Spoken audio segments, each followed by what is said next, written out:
Hola, ¿qué tal? Me presento. Mi nombre es Sandra Guadalupe Girón Vargas. Soy médico cirujano con especialidad en ginecobstetricia. Y bueno, pues las infecciones vaginales son el motivo de consulta más frecuente eh, y son aquellos procesos de infección que atacan, como su nombre lo indica, la región genital, la región vaginal, cérvico-vaginal, y que bueno, pueden ser ocasionadas por diversos gérmenes. Entre ellos, virus, bacterias, hongos y parásitos, o bien la combinación de ellos. Digamos que el 90% de los cuadros cervicovaginales son mixtos, es decir, constituidos por infecciones vaginales por hongos, el más frecuente es la cándida, por bacterias, la vaginosis bacteriana condicionada por la Gardnerella vaginalis, las parasitosis, aquellas que están generadas por ejemplo, por la tricomona vaginal, y las causales por virus, que el más frecuente pues es el virus del papiloma humano. Las causas son multifactoriales. Es la combinación de pues a veces malos hábitos higiénicos, alteraciones sistémicas como enfermedades que no están siendo adecuadamente controladas, como es una diabetes o una hipertensión, en la cual pues vamos a ver desarrollo constante de gérmenes. Así bien también el contacto con cuerpos extraños, como pudiera ser tampones, copas menstruales, eh, toallas plásticas, por ejemplo. El hecho de, por ejemplo, en aquellas personas que practican deporte y que mantienen su ropa húmeda sin cambio, y esto también puede predisponer a un desajuste de la flora, generando así incluso crecimiento por gérmenes que constituyen la propia flora vaginal. Bueno, los signos finalmente son lo que nosotros visualizamos a la exploración. Primero me voy a enfocar en los síntomas. El paciente refiere muchas veces irritación y como signo vamos a ver enrojecimiento o una hinchazón del tejido. El paciente puede referir, por ejemplo, comezón o prurito se llama, y vamos a ver nosotros en la exploración huellas de rascado, como pueden ser rasguños o heridas de la zona genital. Puede haber eh, algo que se llama flujo vaginal, que si bien esta es una secreción que constantemente nosotras las mujeres tenemos de acuerdo a nuestro ciclo, este naturalmente debe de ser transparente, sin olor, muy cristalino. En el dado caso que la paciente refiera, por ejemplo, un flujo blanco, grumoso, como un queso cottage, es un signo característico de infecciones por hongos y de estas, pues, infecciones por cándida. Esa es nuestra primera eh, sospecha diagnóstica. En el dado caso de presentar flujo, por ejemplo, gris, con espuma, mal olor, sobre todo esa es una de las características principales de la vaginosis bacteriana, pues sospechamos de una infección, como les comento, pues por bacterias. En el caso de presentar flujo amarillo, ahí nuestra primera sospecha diagnóstica pues es descartar tricomonas vaginales.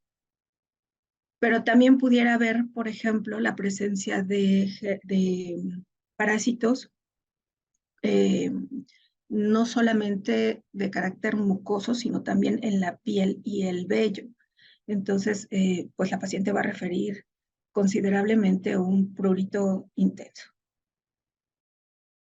Depende mucho del tipo de padecimiento que se tenga.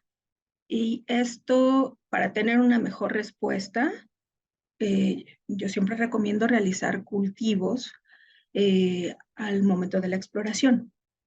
Los cultivos los cultivos básicos, que pues son aquellos en los cuales vamos a ver, digamos, gérmenes como la Gardnerella, la cándida, la tricomona, las bacterias en general.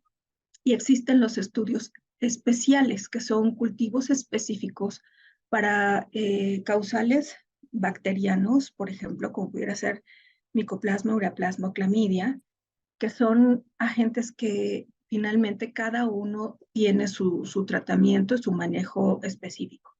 En el caso de las infecciones por cándida, pues está el ketoconazol, itraconazol. Importante no olvidar también el tratamiento en la pareja, puesto que las infecciones vaginales pueden ser cíclicas, es decir, eh, tomar un tratamiento, retirar de momento el cuadro, pero si la pareja no es atendida, el cuadro va a volver a regresar. Entonces, bueno, de cándida, básicamente ketoconazol y itraconazol. En el caso de las vaginosis bacterianas, el tratamiento más común es ya sea metronidazol o clindamicina, ya sea tópico o bien oral. Asimismo, si el cultivo nos arroja específicamente gérmenes como enterococos, estreptococos o estafilococos, dependiendo de la estirpe, nos guiamos también mucho por el tipo de respuesta que se tenga en el antibiograma y ya se da un tratamiento dirigido para esa bacteria. Y en el caso de los gérmenes especiales que comentamos, pues la doxiciclina es la primera elección. Bueno, uno, que los cuadros se vuelvan un proceso repetitivo en el cual la paciente continuamente va a estar consultándonos por la recidivancia en los cuadros de infección. Lesiones cervicales como inflamatorias, como el ectropion, quistes de Nabot, úlceras cervicales. En el caso, por ejemplo, del virus del papiloma específicamente, cuando este no es manejado oportunamente, pudiera llegar a desencadenar lesiones de bajo grado que pueden progresar a una lesión de alto grado o a un cáncer. Sí, bueno, yo siempre les doy recomendaciones, sobre todo las recomendaciones higiénico-dietéticas. Esto tiene que ver con el baño, debe ser diario, el aseo genital debe ser diario. Recomiendo el uso de jabón neutro eh, para facilitar el mantener el pH vaginal adecuado. El pH vaginal normal es muy ácido, es entre 4.5 a 5.4, entonces un pH alcalino va a favorecer el desarrollo de gérmenes.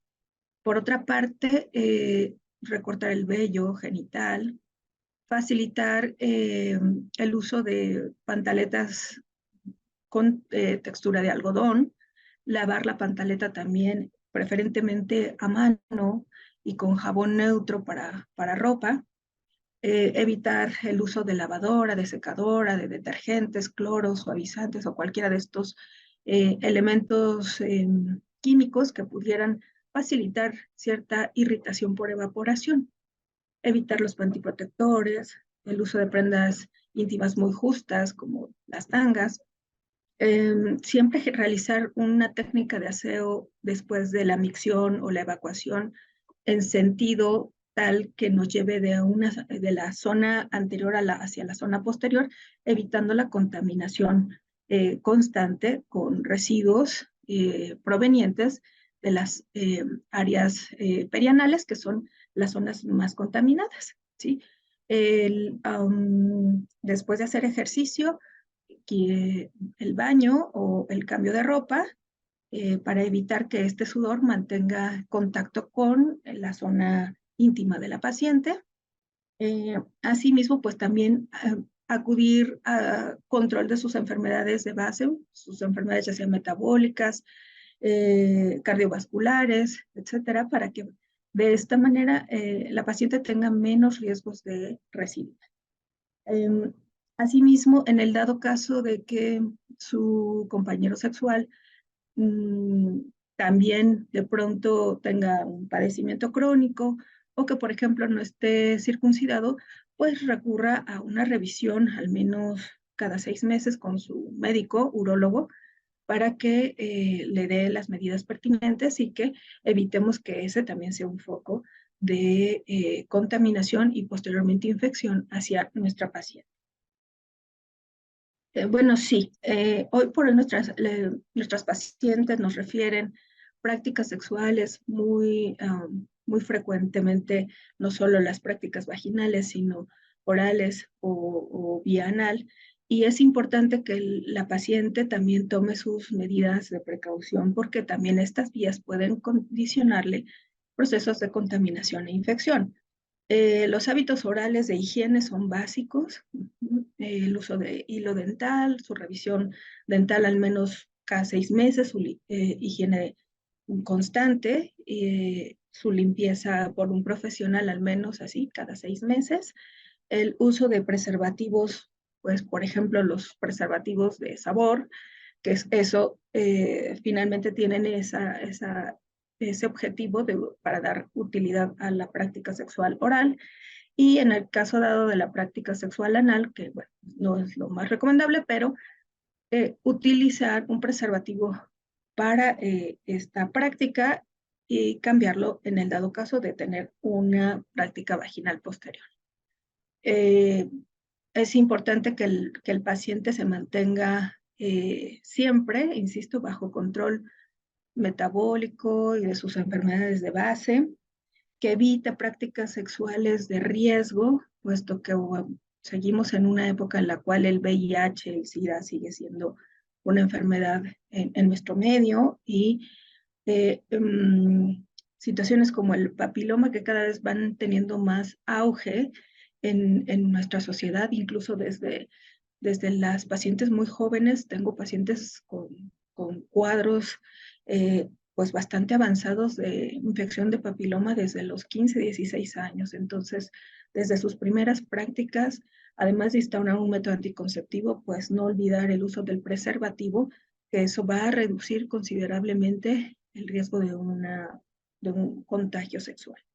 Y en el caso dado también de una población que es bastante susceptible a infecciones como es la población embarazada, que acuda a sus revisiones de rutina y que no omitan pues revisar la zona genital en el dado caso que se presenten este tipo de signos y síntomas, puesto que esto puede desencadenar complicaciones más severas como son una amenaza de aborto, un aborto espontáneo o una amenaza de parto pretérmino, con el consecuente incluso nacimiento de bebés extremadamente prematuros. Entonces, pues, no automedicarse, preferentemente acudir a revisión, eh, extremar los cuidados higiénico-dietéticos y extremar los cuidados también en la salud reproductiva.